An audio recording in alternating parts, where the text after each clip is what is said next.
Today we're taking you closer than ever before.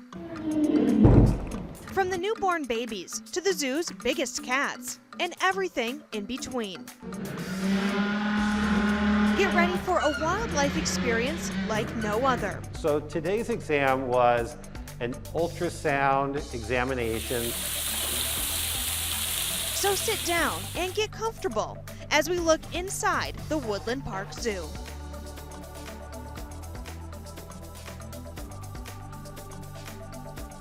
Hello, I'm Shelby Miller. I am so happy you could join us here today at the Woodland Park Zoo. Today we're covering all things animal care. Just like your Self-Care Sunday, animals here at the zoo have quite the routine to stay healthy. Today we're putting Fitbit technology to the test, and we're showing you the amazing ways these animals are trained to take part in their own healthcare plans. But first, we want to give you a behind-the-scenes look at the animal hospital. Right now, doctors have their eyes on two meerkats with enlarged hearts, and our cameras were allowed inside for an exclusive look.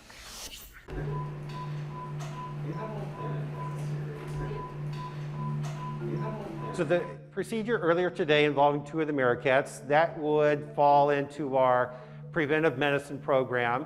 Those meerkats are at risk because they're meerkats for heart disease, cardiac disease. We know from past experience at this zoo.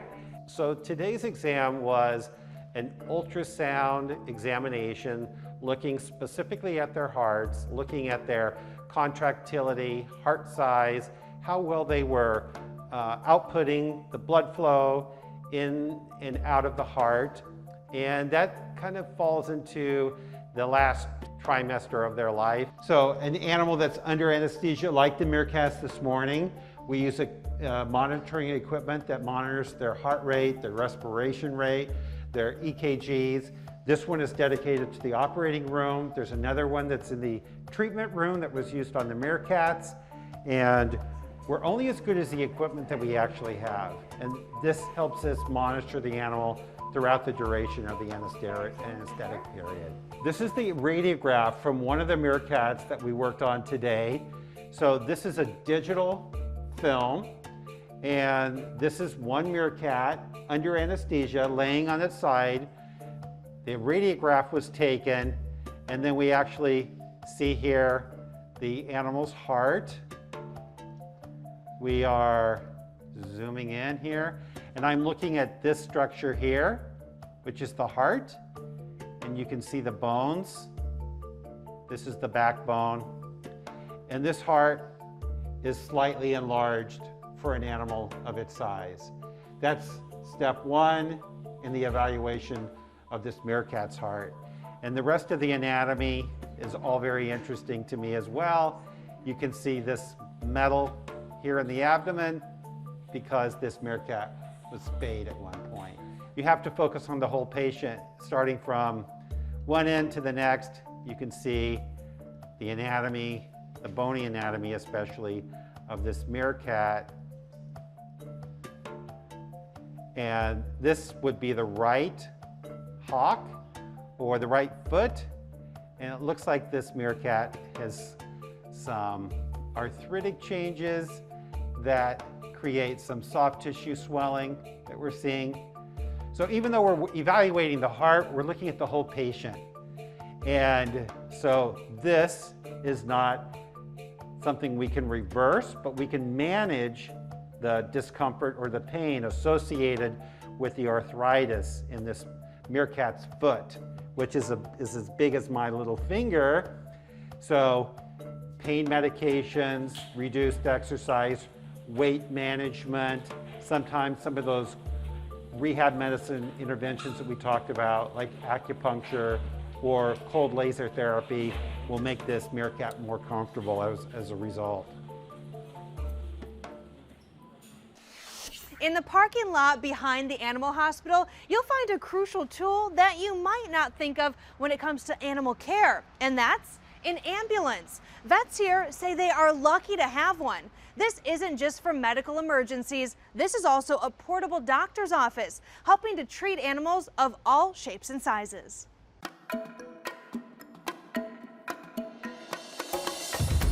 We are in the zoo ambulance. So this is the vehicle that we use to respond to units where we might be picking up an animal.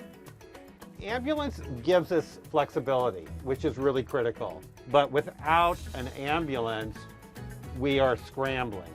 It's kind of a remote mini zoo hospital. We can actually work in here. We've done minor surgical procedures in here or short-term anesthetic procedures in here. The most common piece of equipment that we have in the hospital, also in the zoo ambulance, and we have portable units, is this right here. And this is the anesthetic machine. And we have a dial. We can deliver a little bit or a lot. And we can also increase the amount of oxygen if and when the animal needs supplemental oxygen. We can control the elements. It's all very self-contained, and it removes some of the questions or the variables that I worry about when I have an animal under anesthesia for a procedure. So we've had this about 20 years, and this level of care is not always available at every zoo. So we're lucky to have one. We couldn't live without it, and I'm glad we're able to share this with everyone. Participating in your own health care. Well, that sounds simple enough for us, but what does that mean when we're talking about an animal here at the zoo? Like a tiger, an owl, or maybe even a goat? We'll show you when our tour inside the Woodland Park Zoo continues.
Care doesn't just happen when animals are sick or hurt. Just like for us and our pets, animals here at the zoo get routine checkups. And what's incredible is that they're trained to take part in their own health care plans. Some step on a scale, others can give urine samples. We saw how a big cat was trained, and let me tell you, it's impressive. Hold on, up. Standing on his hind legs, getting a mouthful of delicious milk. This majestic cat is Olan the tiger. Good boy. What you're watching is some of his routine healthcare training. Hold on, down. Good. Target. Good boy. Everything you see our animals do is their choice, right? So because it's their choice, we want to make sure that it's very positive for them so that they will continue to participate in their health care. That click you hear is a form of boy. positive reinforcement, just like the evaporated milk they're spraying in his mouth. We pair the treat, if you will, with the clicker. So when they hear that sound, and that's probably why he's responding to it, you know, it's like the Pavlov dog thing and ringing the bell and the dog salivates. That's what's happening with this sound too. So maybe I won't do it so much. He says, all right, Where's my treat? Olan and almost every animal at Woodland Park Zoo help with their own health care. Thanks to training, over the years, this 200-pound Malayan tiger has gotten pretty comfortable around his keepers. He allows them to tap parts of his body, like his giant paws, with this pole.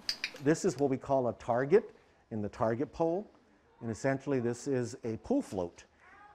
These actually come in various sizes depending on the animal you're working with and their visual acuity. So for example, rhinos have a much bigger, bigger pool float.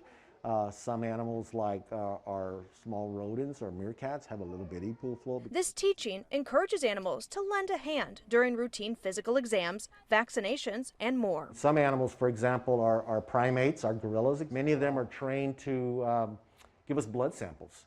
So they'll offer their arm out through a opening, and the keepers or the vet techs will draw blood samples from them. Oh, wow. And then some, and this is great, will actually give us pee samples. So our orangutans, all you have to do is give them a cup. They'll turn around and they'll return the cup No with way. pee. Yeah. Oh my Because God. they know, and of course they get a treat, right? So not milk, but something different for them. The praise and positivity help animals relax. Wellness checks cover everyone, from big cats to small mammals, like Amarillo, the 9-banded armadillo. He does have a special touch behavior. You can touch him on the back just like that. And he's trained to do that so that when different people come to the zoo, they can feel what an armadillo feels like. And it also really helps out when it comes to his annual exam with the vets. That way they can also get up close to him. They can touch him on the back just like that. It doesn't bother him. So it's important that he's used to people, and It he's okay is. with this. And armadillos, if they feel nervous, they will jump up in the air like a trampoline, especially this type. And so we know that he's nice and comfortable right now because he's just hanging out. He's letting us touch his back just like that. And he knows that his favorite food is on the way. And what's the click mean? The click is my way of telling him, good job, that's exactly what I was asking for. So whenever I'm touching him and he's hearing that click, he knows that's the exact thing that I am reinforcing him for, or giving him some of his favorite treats for is a different way of saying that. Even Bolivar the tortoise is click trained. We treat our tortoises, again, just like any of our other animals at the zoo, where we just want to maximize their ability to have that choice. And also training is really fun because it allows them to exercise their brain and earn different food rewards and solve puzzles and problems to get that food. For Bolivar, that's bananas. He's a messy eater. He is a messy eater, how about that? Opening up wide. Bolivar is a red-footed tortoise native to South America. They typically live about 50 years, but some tortoise species can live to be 150. Here at the zoo, Bolivar is an ambassador animal and stars in educational programs. He's happy around people and even let us pet his bumpy shell. Being this close to the animals helps keepers keep tabs on their health. We'll be able to be the first ones to tell, if they're not feeling well. A lot of animals are good at hiding their symptoms if maybe they're sick, but when we train our animals, we really notice if their appetite has decreased, if they seem a little skittish, if the tortoise maybe sunk away every time I touched his leg or a part of his shell, it might indicate that there could be areas of pain. The same goes for Koba the spectacled owl. Because we're able to work with him so closely, we can monitor things like if he has any joint pain or if he's favoring a leg or a wing or anything like that, we'd be able to get a close look and see about that. Unfortunately, this guy's getting pretty old, so healthcare is even more crucial. Right now, they're keeping an eye on the cloudiness in his eyes. Koba hatched at Woodland Park Zoo in 1992. He's hung out with people his whole life, so they know exactly what he likes. He is trained like any of our other animals using positive reinforcement, which for him is bits of mice. We call them Mises pieces. From owls to pigs, the same training applies. We're working for some of their favorite treats right now. We have some air-popped popcorn, some of their grain. They actually really love their grain. And a mixture of what looks like yam and parsnip today. These lively ladies are Bailey and Annabelle. They're part Cooney and part Juliana pigs. They may be considered mini potbellies, but they weigh nearly 100 pounds. Their healthcare plan consists of something that might surprise you: sunblock, because these little piggies don't tan well. I love laying in the sun too, but when I do that, I wear sunscreen. And for Bailey, it's the same thing. If she doesn't wear sunscreen, she gets really sunburned and it's really painful. And so what Evan's actually trained is a way for them to stand still and allow us to voluntarily apply that sunscreen to them when they need it most. They also are learning how to allow us to voluntarily trim their hoofs up. A lot of animals don't want you to just touch their ears or touch them anywhere, so it takes a lot of desensitization, a lot of time, and slowly but surely we can incorporate different tools that allow us to more carefully apply it around eyes and stuff like that, so we're not blinding them or making it a bad experience. All very, very fun for them too. We try to make it a game. At the end of the day, it takes a lot of training and trust so animals feel comfortable. The goal of these preventative measures is to make sure everyone here at the zoo has a clean bill of health. Very good. That will do. Taking care of aging animals. It's a reality here at the Woodland Park Zoo and a responsibility that is not taken lightly. While it may be a challenge, keepers are creating unique ways to keep a pair of grizzly bears on their toes physically and mentally. this is Kima and Denali. They are 25-year-old grizzly bear brothers. They've lived here most their whole lives. They came here as cubs. They love swimming. Swimming is great. So just like us, swimming is a great exercise. It's good for your cardiovascular system and your muscles, but it's also not so hard on your joints. So encouraging them to swim and move in the water is a great aerobic exercise to keep these older, big animals moving and active without too much resistance on their joints. Grizzly bears will live into their mid-30s in human care, so they are getting up there in age. So that makes this really extra important for us to make sure that they're staying active and healthy as they age. We don't want to have big animals that are just sitting around all day. That's not good for us. It's not good for them. So our constant challenge is to try to keep these boys active, moving, exploring, exercising physically and mentally so they can do things to stimulate their brains and also their bodies. So how do you convince a giant bear to do exercise is really our challenge that we have every day. How do you do that? Well, we give them puzzles and let them do things that bears do. So give them opportunities to do all the good bear things, like finding their food or interacting with each other, giving them different things that they can find and explore and smell and use all of their senses. What are the enrichments that you do for the bears? Yeah, they get all kinds of things because bears are super smart and super engaged. So we hide their food around, so they have to find it and dig for it. We put it in these logs. We'll put little tiny pieces of produce all in this big grass, and they have to go use their sense of smell and find it. Sometimes we hide things in bags or boxes, or they have to rip open. We put different scents out there. Bears have a really strong sense of smell, so something like a coffee grounds or new spices that they don't normally smell, we'll put that in a little corner, so while they're out walking around exploring, they're like, this wasn't there yesterday, and that's something new and exciting, and they have to figure out what that is. As we explore each aspect of animal care, it's become clear humans and animals have more in common than some may think. Just like us, not all animals enjoy exercising, but it's important they stay in shape. Coming up, how technology we have in our smartwatches is helping animals stay healthy one step at a time.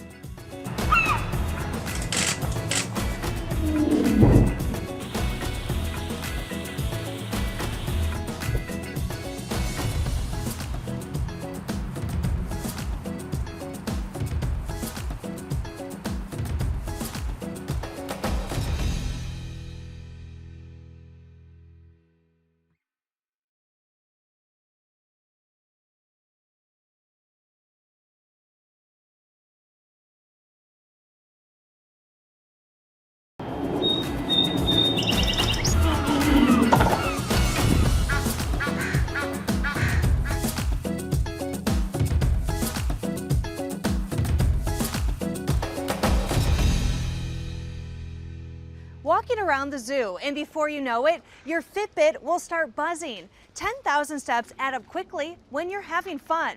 Step goals are ways we stay in shape, but did you know that animals share that same technology?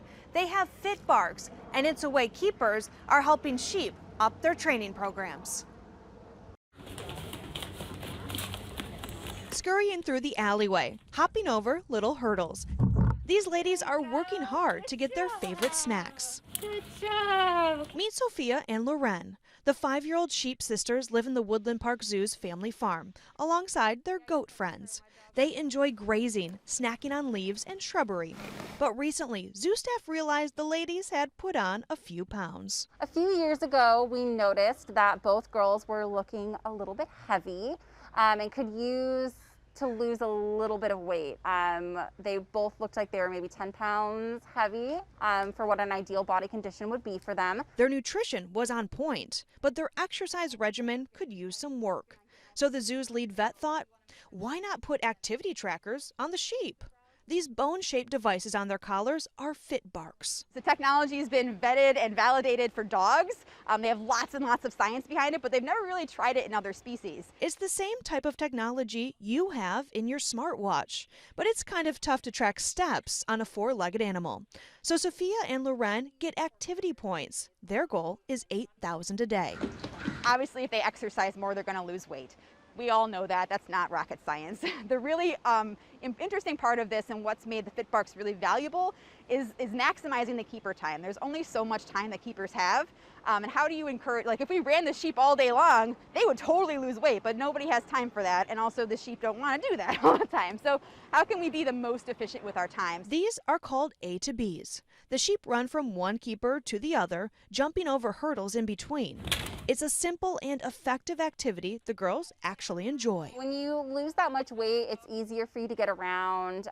You can tell that she's flying over those hurdles, whereas before it was a little bit harder. Thanks to the new workouts, Lorenz almost hit her goal of losing 10 pounds. Sophia, on the other hand, is just like some of us and doesn't love exercise quite so much. But she's down a few pounds too. As cliche as I know it sounds, because everybody says this, but it becomes, like a lifestyle for them Yeah. rather than just a diet and exercise plan. Yeah, it's a fit lifestyle. Exactly. It's a healthy lifestyle. We want to live healthy lives, and our sheep are no different, I guess. This farm animal fitness success story is an idea the zoo can use for other animals too. Whereas we can't put a FitBark on our giraffe or gorilla, we can use the same information that we're learning here at the farm and apply it to those animals in other areas of the zoo that may also need to have an exercise program or to lose a little bit of weight. And it helps guests form a closer connection and sympathize a bit with the animals.